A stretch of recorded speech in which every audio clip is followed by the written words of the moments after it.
Hari ini kita semua berkumpul di tempat ini. Sekali lagi saya mau katakan bahwa kita berkumpul di tempat ini bukan karena keluarga mengundang kita. Kita berkumpul di tempat ini untuk menyaksikan rencana Allah dalam kehidupan manusia. Oleh karena itu, pada kesempatan yang indah ini, mari kita satukan hati dan iman kita untuk bersama-sama belajar memahami akan kebenaran firman Tuhan. Biasanya kalau dalam acara duka seperti ini, bagi orang Kristen ada puji-pujian, ada nyanyian yang dinaikkan.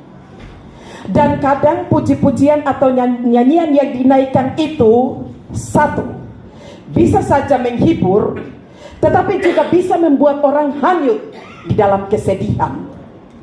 Tergantung dari sudut pandang kita masing-masing.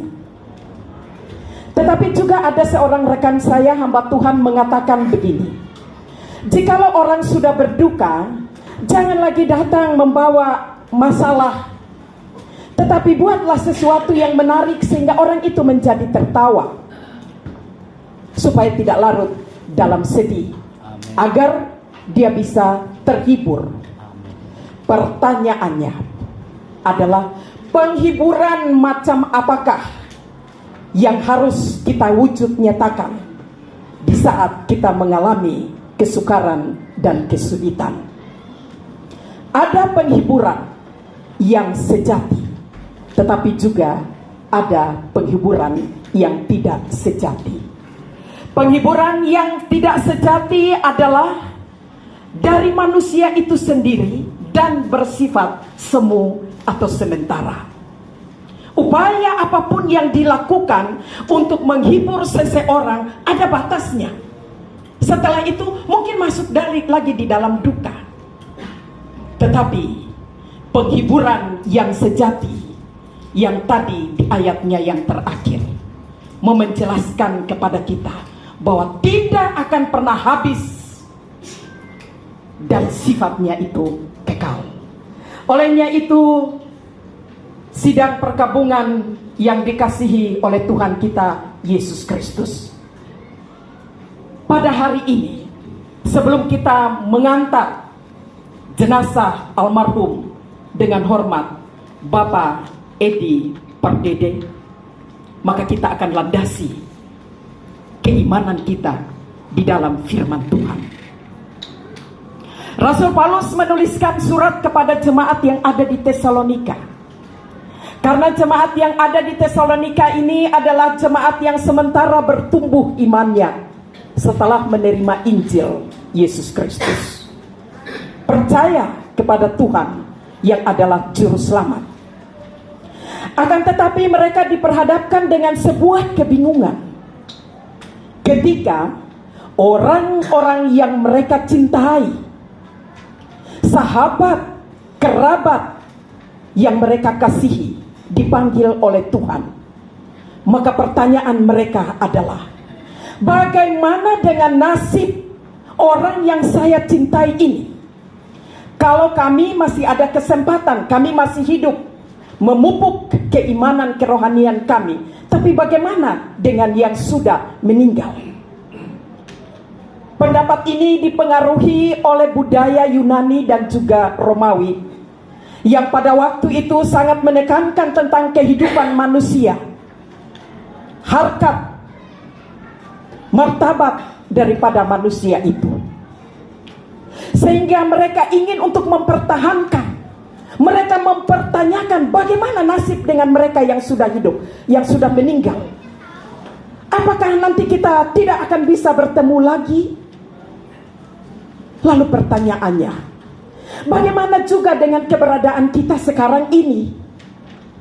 Rasul Paulus menyampaikan kepada mereka bahwa mereka yang telah menerima Yesus sebagai Tuhan dan Juru Selamat secara pribadi, artinya bukan sekedar formalitas, tetapi menerima dan meyakini bahwa Yesus Kristus yang telah mati untuk menebus manusia dari dosa, telah menanggung maut, telah memutuskan semua kutuk di atas kayu salib, memerdekakan, menyelamatkan, bahkan juga bukan saja dalam kesementaraan ini, tetapi menuju ke dalam kekekalan. Itulah sebabnya Rasul Paulus menuliskan kepada mereka semua, mau menyatakan sebuah kebenaran sebagai penghiburan yang sejati kepada mereka, agar mereka tidak bimbang, agar mereka tidak ragu. Kepastian akan keselamatan itu menjadi sebuah jaminan bagi mereka, baik yang sudah meninggal, yang sudah percaya kepada Yesus, terutama kepada mereka yang masih ada, yang masih hidup.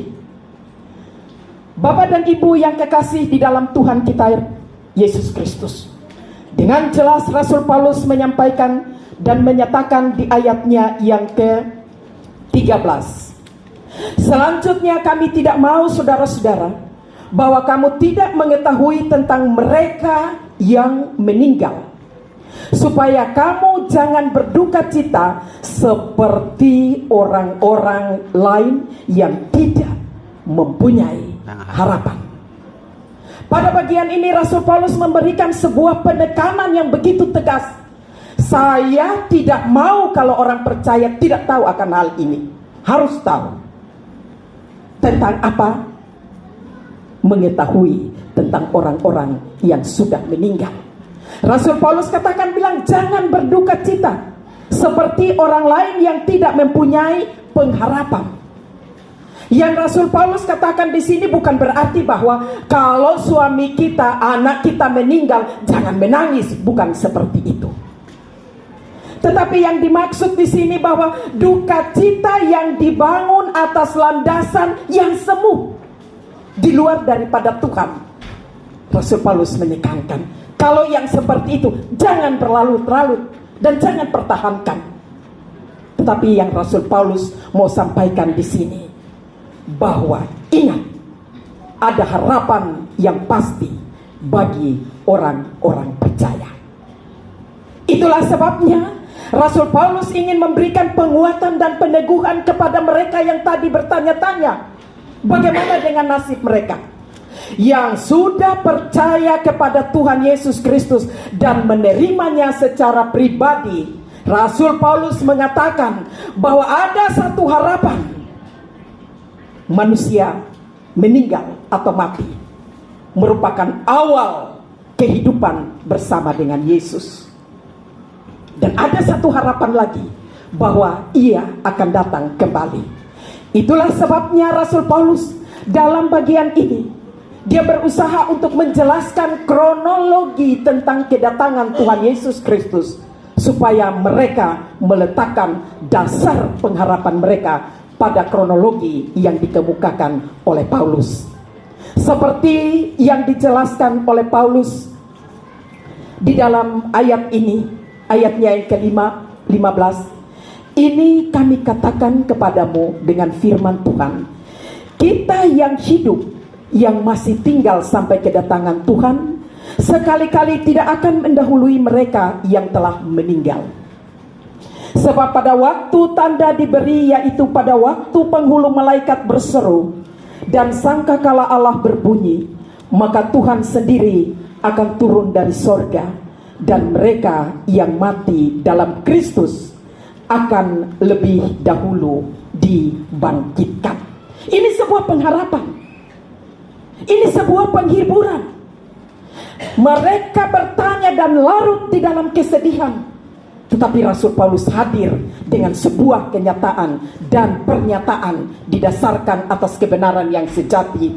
Di sana dikatakan bahwa mereka yang percaya, yang sudah mati di dalam Kristus, tidak akan sekali-kali mendahului kita. Mereka ada di tempat yang telah disediakan oleh Tuhan. Bapak dan Ibu yang kekasih di dalam Tuhan Yesus Kristus, Rasul Paulus menggunakan sebuah kata yang sangat mendalam untuk menjelaskan tentang mereka yang meninggal. Jadi dia memakai bahasa Yunani eofanisme yang mau menunjukkan tentang kematian itu sendiri dalam pengertian bahwa tidur. Artinya bahwa kalau orang tidur itu pasti lelah, betul? Orang lelah, dia butuh istirahat.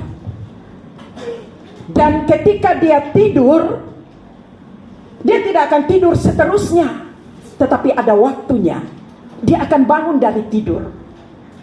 Apapun kelelahan, apapun sakit penyakitnya, setelah dia beristirahat atau dia tidur, imunnya mulai pulih. Dan waktu dia bangkit kembali, ada sesuatu pembaharuan di dalam tubuhnya. Dan ini merupakan sebuah analogi untuk menggambarkan kepada kita bagaimana orang yang telah mendahului kita. Orang yang dipanggil dalam pengertian ini adalah bahwa dalam keadaan tidur itu berarti bahwa dia beristirahat. Dan bukan beristirahat sampai di situ terakhir, tidak. Tetapi dasar dari kepercayaan kita, ia lepas dari penderitaan. Ia lepas dari berbagai macam pergumulan dalam kehidupannya untuk sementara menanti kedatangan Kristus yang kedua, sebagaimana yang dijelaskan oleh Rasul Paulus tadi. Itulah sebabnya Rasul Paulus juga katakan bahwa pada saat sangkakala berbunyi, maka semua orang yang percaya itu akan diubahkan. Ada transformasi dalam sekejap, diubah dalam kemuliaan. Dan mereka yang mati lebih dahulu tidak sekali-kali akan mendahului kita. Ini luar biasa. Settingnya Tuhan itu sangat-sangat agung, sangat-sangat mulia. Dan dikatakan bahwa ia akan datang di awan-awan dan akan menyambut umatnya. Ini sesuatu yang tidak pernah terjadi di dalam kehidupan orang percaya. Itulah sebabnya Rasul Paulus katakan bahwa untuk menanti kedatangan Kristus yang kedua kali, dan bagi mereka yang terlebih dahulu telah dipanggil oleh Tuhan, mereka sudah ada di pangkuan Bapa di surga. Jiwa mereka sudah ada kembali. Mereka sudah tenang. Yang menjadi pertanyaan, bagaimanakah dengan kita yang masih punya peluang yang sangat banyak? Tentunya kami sebagai hamba Tuhan dan kita semua akan berkata bahwa kami akan doakan supaya almarhum masih tetap berada bersama dengan kami. Dan itu pun yang menjadi doa saya ketika mengambil keputusan bersama rekan-rekan NPH untuk mengunjungi almarhum. Harapan kami adalah kami berdoa supaya Tuhan berkenan untuk memulihkan, Tuhan berkenan untuk memberikan kesempatan lagi kepada almarhum supaya terus melanjutkan karyanya.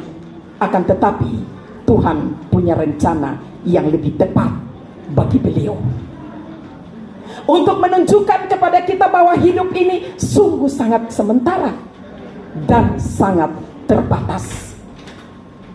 Olehnya itu kita tidak tahu kapan kita akan dipanggil oleh Tuhan. Karena itu merupakan sebuah misteri, tetapi ini merupakan sesuatu yang sifatnya universal, berlaku untuk semua orang. Maka untuk itu Rasul Paulus katakan, selama kita masih diberikan kesempatan, kita hidup, hiburkanlah seorang akan yang lain. Apa dasar penghiburan kita? Dasar penghiburan kita yang pertama adalah taruh harapan kita sepenuhnya pada Kristus yang telah mati dan bangkit. Amen. Sebagaimana Kristus telah mati dan Kristus telah bangkit, bagi orang yang percaya sungguh-sungguh mencintai, mengasihi Tuhan, totalitas kehidupannya hanya untuk Tuhan, itu berlaku.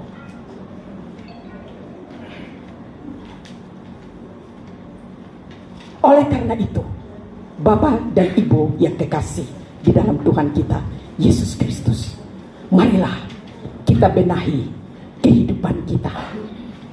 Marilah kita benahi waktu yang Tuhan beri, karena sangat adil.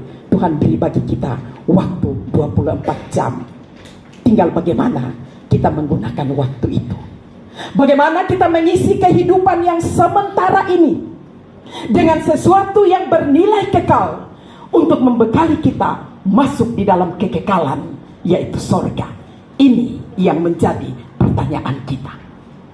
Apakah kita betul-betul di dalam kehidupan sementara ini, kita sudah pastikan di dalam kehidupan kita sudah menerima Yesus sebagai Tuhan dan Juru Selamat yang telah memutuskan segala kutuk, menanggung semua itu di atas kayu salib dan membebaskan kita?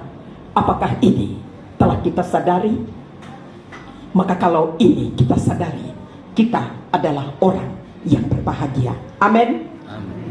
Yang berikut, apakah ketika kita sudah diselamatkan oleh Tuhan menanggung kutuknya, kutuk karena manusia itu, apakah berita keselamatan itu telah kita sampaikan kepada mereka yang belum tahu bagaimana kehidupan mereka dalam kesementaraan, yang masih berada di dalam kungkungan kuasa gelap? Menjadi tanggung jawab orang percaya, menjadi tanggung jawab bagi kita semua yang masih ada sekarang ini. Oleh karena itu, Bapak dan Ibu sidang pergabungan, pada momen yang berbahagia ini, sekali lagi saya mau katakan, mari kita satukan hati, renungilah diri kita, karena nanti tidak akan ada lagi waktu bagi kita untuk membenahi diri, kecuali kita mempersiapkan diri kita untuk mempertanggungjawabkan segala berkat yang telah Tuhan izinkan untuk kita terima. Itu akan dipertanggungjawabkan. Oleh karena itu, marilah bangun dasar iman dan percaya kita untuk mendapatkan penghiburan yang sejati, karena Kristus telah menyelamatkan kita. Dan bukan sampai pada situ saja, tetapi juga Kristus telah bangkit dari orang mati dan naik ke sorga, dan sementara menyediakan satu tempat yang terindah yang tidak pernah dilihat oleh kita manusia ini, tetapi itu diperuntukkan bagi kita semua. Oleh karena itu, marilah jangan larut di dalam kesedihan. Marilah kita membangun iman percaya kita kepada Tuhan Yesus Kristus, yakin bahwa ada satu harapan yang pasti, sorga yang mulia disediakan Tuhan bagi mereka yang sungguh-sungguh percaya kepada Tuhan Yesus Kristus. Bagi keluarga besar Pardede Nainggolan, kami yakin dan percaya atas dukungan almarhum pada akhirnya pekerjaan Tuhan, khususnya di jemaat Oekumene di tempat ini, dapat dirintis. Ada sebuah gedung gereja di mana kita dipanggil, dipersatukan untuk memuliakan nama Tuhan. Maka dalam kesementaraan ini, pesan firman Tuhan bagi keluarga besar, dan seperti tadi sudah disampaikan oleh kita semua, bahwa almarhum sangat mendukung pekerjaan Tuhan, baik itu di jemaat GPI Oekumene maupun di HKBP. Itu berarti ada sesuatu yang telah Tuhan izinkan bagi hambanya untuk melukis karyanya di dalam kesementaraan ini, dan semua itu ditandai oleh Tuhan. Amin. Janganlah bersedih, gunakanlah waktu. Dan kepada Ibu kekasih, Ibu Dr. Randa Lasmian Nainggolan Pardede, yakinlah bahwa Tuhan ada bersama dengan ibu dan anak-anak. Yakinlah bahwa pengganti daripada almarhum adalah Ia yang berdaulat, Ia yang setia pada janjinya, dan Ia akan mengambil alih, bahkan akan memprakarsai pekerjaan yang Ia percayakan kepada Ibu Pendeta dan juga segenap keluarga besar. Marilah kita nyatakan dukungan kita atas pekerjaan Tuhan yang dilakukan oleh hambanya, dan isilah waktu dengan memberikan penguatan, penghiburan berdasarkan kebenaran firman Tuhan untuk menggapai seluruh janji yang Tuhan sudah berikan bagi kita. Amin. Kita tundukkan kepala. Kembali kami mengucap syukur kepadamu ya Tuhan.